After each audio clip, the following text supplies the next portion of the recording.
이번 한 주는 절기 포션으로 패사의입니다. 여섯째 날 출애굽기 14장 15절에서 25절, 민수기 28장 16절에서 25절 말씀입니다. 그때 여호와께서 모세에게 말씀하셨습니다. 너는 왜 나에게 부르시느냐? 이스라엘 백성에게 명령하여 앞으로 나아가게 하여라. 내 지팡이를 들어 바다를 가리켜라. 그러면 바다가 갈라질 것이고 백성은 마른 땅 위로 바다를 건널 수 있을 것이다. 내가 이집트 사람들을 고집스러운 채로 둘 것이니 그들이 너희를 뒤쫓을 것이다.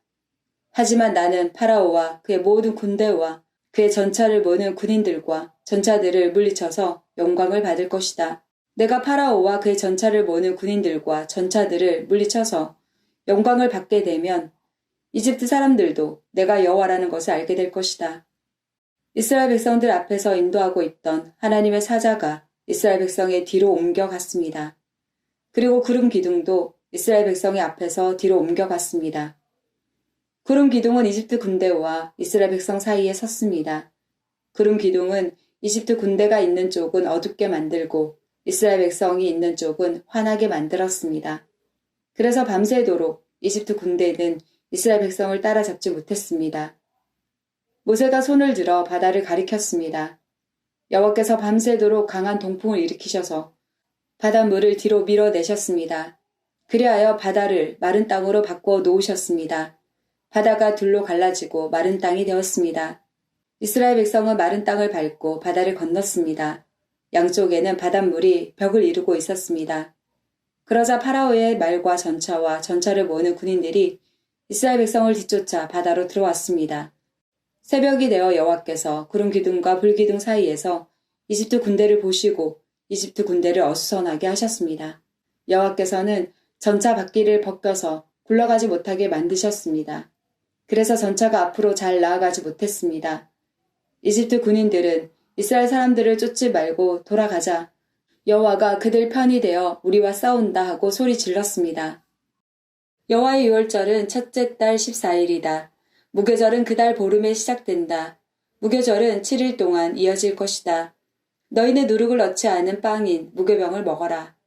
절기의 첫째 날에는 성회로 모여라. 그날에는 일을 하지 마라. 너희는 화제로 번제를 나 여호와에게 드려라. 수송아지 2마리와 순양 1마리와 1년 된 순양 7마리를 드려라. 모두 흠 없는 것으로 드려라. 그리고 수소를 드릴 때마다 곡식 제사도 함께 드려라. 그때는 소 1마리마다 기름을 섞은 고운 가루 10분의 3 에바를 드려라. 순양을 드릴 때는 순양 1마리마다 곡식 제사로 기름을 섞은 고운 가루 10분의 2 에바를 함께 드려라. 어린 순양을 드릴 때는 어린 순양 1마리마다 기름을 섞은 고운 가루 10분의 1 에바를 함께 드려라. 그리고 너희 죄를 씻기 위해 순염소 1마리를 죄를 씻는 제사인 속죄제로 바쳐라. 이 제물은 너희가 날마다 아침에 바치는 태워드리는 제사인 번제 외에 따로 드리는 것이다. 7일 동안 날마다 화제, 곧 나 여호와에게 향기로운 음식을 바쳐라. 날마다 바치는 번제와 전제 말고도 그 제물을 따로 바쳐라. 7일째 되는 날에는 성회로 모여라. 그날에는 보통 때 하던 어떤 일도 하지 마라.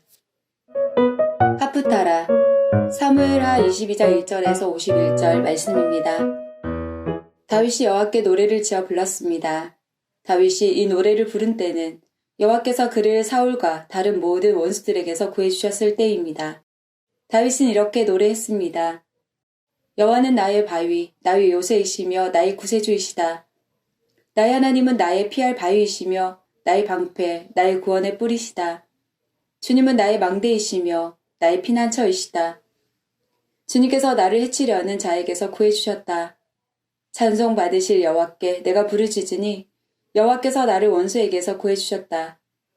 죽음의 파도가 나를 에워싸고 멸망의 강물이 나를 덮쳤도다. 죽음의 밧줄이 나를 두르고 죽음의 덫이 내 앞에 있도다. 고통 중에 주님을 부르고 나의 하나님께 부르짖었다. 여호와께서 그 성전에서 나의 소리를 들으시고 나의 부르짖음을 들어주셨다. 주께서 노하시니 땅이 움직이고 흔들리며 하늘의 기초가 흔들리기 시작했다. 연기가 주님의 코에서 나오고 입에서는 타는 불이 나와 그 불에 숫덩이가 피어올랐다. 주께서 하늘을 가르고 내려오시니 검은 구름이 그의 발 아래에 있도다. 주께서 날개 달린 생물인 그룹을 타고 날아다니시며 바람의 날개를 타고 다니신다. 주께서 어둠과 안개와 구름으로 장막을 삼으셨다. 주님 앞에 있는 밝은 빛으로 숫덩이가 불을 피웠도다. 주께서 하늘에서 천둥을 치시고 가장 높으신 분께서 소리를 높이셨다. 주께서 화살을 쏘아 원수들을 물리치시며 번개로 그들을 두려움에 떨게 하셨다.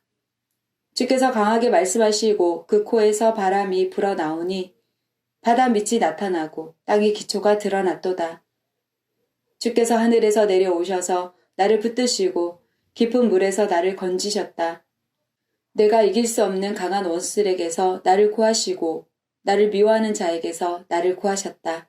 그들은 내가 어려울 때 나를 공격했으나 주께서 나의 안식처가 되어주셨다. 주께서 나를 피난처로 이끄시며 나를 기쁘게 여기시어 나를 구해주셨다. 주께서 나를 살려주신 것은 내가 의로운 일을 했기 때문이다. 내가 나쁜 일을 하지 않았기 때문에 주께서 나를 구해주셨다. 나는 주님의 길을 따랐고 하나님에게서 멀어지지 않았다. 주님의 모든 율법을 내가 지켰으며 주님의 가르침을 어기지 않았다. 주님 앞에서 흠없이 살았고 나쁜 일을 하지 않았다. 주께서 나를 구해주신 것은 나의 의로움 때문이다. 주님 보시기에 흠이 없었기 때문이다. 주께서는 진실한 사람에게 진실을 베푸시고 선한 사람에게 선을 베푸십니다. 깨끗한 사람에게 깨끗함을 보이시고 나쁜 사람에게는 그 약함을 되갚으십니다. 겸손한 사람을 구하시고 교만한 사람을 낮추십니다. 여호와여, 주께서는 나의 등불이십니다. 여호와께서는 나의 어둠을 밝히셨습니다. 주님의 도우심으로 나는 원수를 칠 수 있고 하나님의 도우심으로 성벽을 뛰어넘을 수 있습니다. 하나님의 길은 완전하고 여호와의 약속은 틀림없습니다. 주께서는 주님을 믿는 사람의 방패가 되십니다. 누가 하나님이신가? 여호와밖에 없으시다. 누가 바위인가? 우리 하나님뿐이시다. 하나님은 나의 든든한 요새이시며 나의 길을 곱고 평탄하게 하신다.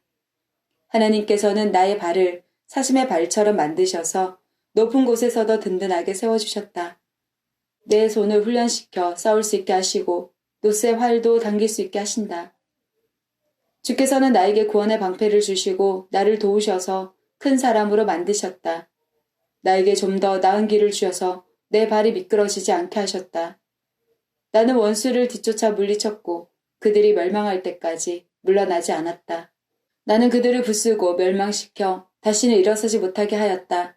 그들은 내 발 아래 엎어졌도다. 주께서는 싸움터에서 나에게 힘을 주셨고 나의 원수들을 엎어지게 하셨다. 주께서는 원수들이 나의 앞에서 등을 돌려 달아나게 하시고 나를 미워하는 사람들을 물리쳐 이기게 해주셨다. 원수들은 도움을 구했으나 아무도 그들을 구하러 오지 않았다. 그들은 주님을 불렀지만 주께서는 대답하지 않으셨다. 나는 원수들을 흙먼지처럼 무너뜨렸고 길바닥의 진흙처럼 짓밟았다. 주께서는 나의 백성이 나를 공격할 때에 구해주셨고 다른 나라들의 지도자로 삼아주셨다. 그래서 내가 알지도 못하는 백성들이 나를 섬기고 이방 사람들이 나에게 복종한다. 나에 대한 이야기만 듣고도 나에게 복종한다. 그들은 모두 두려워하고 피난처에서 떨고 있다. 주님은 살아계신다. 나의 바위를 찬양하여라. 나를 구한 바위이신 하나님을 찬양하여라. 하나님께서는 내가 원수들을 이기게 해주셨고 백성들이 나에게 복종하도록 해주셨다. 원수에게서 나를 구해주시고 나를 미워하는 사람들에게서 나를 높이 드시고 폭력을 휘두르는 사람들에게서 나를 건져주셨다. 그러므로 여호와여, 내가 여러 나라들 가운데서 주께 감사합니다. 주님의 이름을 찬양합니다. 주께서는 손수 세우신 왕에게 큰 승리를 주셨고 손수 기름 부으신 사람 다윗과 그의 자손들에게 한결같은 사랑을 베푸셨습니다. 브릿하다샤 요한복음 19장 31절에서 20장 1절 말씀입니다. 이 날은 예비일이었고 다음 날은 안식일이었습니다. 유대인들은 안식일에 시신을 십자가에 그대로 두고 싶지 않았습니다. 그래서 빌라도에게 시신의 다리를 부러뜨리고 그 시신을 십자가에서 내려달라고 부탁했습니다.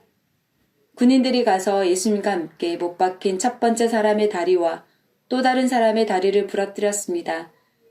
그러나 군인들이 예수님께 갔을 때에 그들은 예수님께서 이미 돌아가신 것을 알고는 그분의 다리를 부러뜨리지 않고 창으로 예수님의 옆구리를 찔렀습니다. 바로 피와 물이 쏟아져 나왔습니다. 이것을 본 사람이 증언한 것이니 그의 증언은 참됩니다. 그는 자기가 진리를 말하고 있다는 것을 알았습니다. 그가 이렇게 말한 것은 여러분들도 믿게 하려는 것입니다. 이런 일이 일어난 것은 그의 뼈가 하나도 부러지지 않을 것이다 라고 쓰여진 성경 말씀을 이루기 위해서입니다. 또 다른 성경에는 그들은 자기들이 찌른 사람을 볼 것이다 라는 말씀이 있습니다. 이 일이 일어난 후 아리마대 사람 요셉이 빌라도에게 예수님의 시신을 가져가겠다고 요청하였습니다. 요셉은 예수님의 제자였지만 유대인들이 두려워 그 사실을 감춰왔습니다. 빌라도가 허락하자 요셉이 와서 예수님의 시신을 가져갔습니다. 니고데모도 요셉과 함께 왔습니다. 니고데모는 일찍이 밤에 예수님을 찾아왔던 사람이었습니다. 그는 모략과 알로에를 섞어 만든 향료를 약 33kg 정도 가져왔습니다. 이 두 사람은 유대인들의 장례 풍습에 따라 예수님의 시신을 가져다가 향료와 함께 고운 배로 쌌습니다. 예수님께서 십자가에 못 박히신 곳에는 동산이 있었습니다. 그 동산에는 아직까지 한 사람도 그 안에 안 찬 적이 없는 새 무덤이 있었습니다. 무덤도 가까이 있고 유대인들의 예비일이기도 해서 요셉과 니고데모는 예수님의 시신을 그 무덤에 넣어 두었습니다. 안식일 다음 날 이른 아침에 막달라 마리아가 무덤으로 갔습니다. 날은 아직 어두웠습니다. 마리아는 무덤 입구를 막았던 커다란 돌이 무덤에서 옮겨진 것을 보았습니다.